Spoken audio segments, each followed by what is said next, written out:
So I had left my place and walked approximately a block down the street, and I did see a woman and two large dogs. It was after I took my first step back that I did see the Pitbull break free and begin charging. So I picked Casper up. There was a car right here at the time, and I leaned against the car.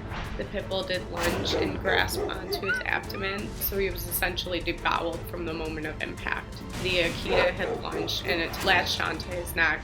I began yelling for the dogs to stop over and over again, and I couldn't stand anymore. I fell to the ground. I did actually get on top of Casper in order to protect him. The Pitbull did latch onto my left hand and began dragging and shaking me along the asphalt. And so I laid there, almost as if accepting fate, and then all of a sudden I couldn't hear anything. I couldn't feel anything anymore. I lifted my head up and I saw them charging at another man. So the only reason my attack stopped was because those dogs set their eyes on another victim. Wow.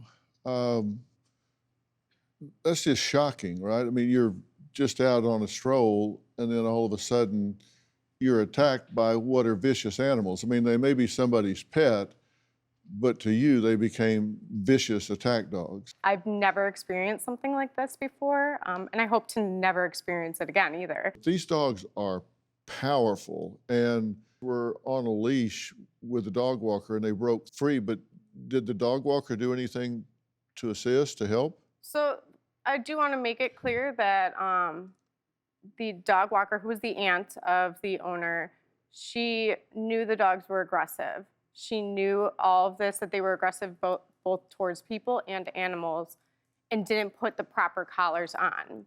And that is notated in the police report. So yes, they broke free, and I was screaming for help. I was yelling for help. And at one point in time during the attack, I actually looked up to see if anyone was around, and she was standing there. And I asked her, I said, "Why aren't you helping?" And her response was, "They're not my dogs." And they had your dog first just instantaneously, right? They did. So the first dog to break free did attack his lower extremities and then his abdomen. So there was organs and tissue that were protruding out of him at that time.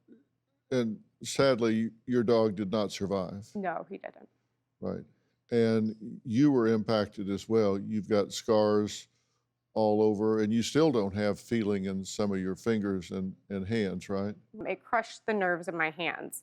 There was another man walking his dog. He had heard me scream. I don't remember this, but he had heard me scream, "Your dogs are going to kill me." And so he went and he looked, and then immediately, I didn't know what was going on because all of a sudden it got calm. I wasn't sure what happened, and I looked up and they were charging towards him. Okay. And in fact, they did attack him, right? And his dog. Yeah, they bit a chunk out of his bicep. Correct. And they bit his dog like 15 times, and Yes. his dog had to undergo multiple surgeries. Now, when they investigated all this, they determined that these dogs this wasn't the first time. These dogs had a history. They did, and they actually continued to attack on two more separate occasions. After this, For two people and two more dogs. So there was a total of 5 attacks. the owner had registered these dogs as emotional support animals after the attacks in order to try and keep the dogs. And they were actually in a meeting to discuss the fate of the dogs when another attack occurred during the meeting in this other village. And they immediately went and got the dogs and euthanized them the next day. Do you have a story or a question for me? Click the link in the description and tell me what in the world is going on.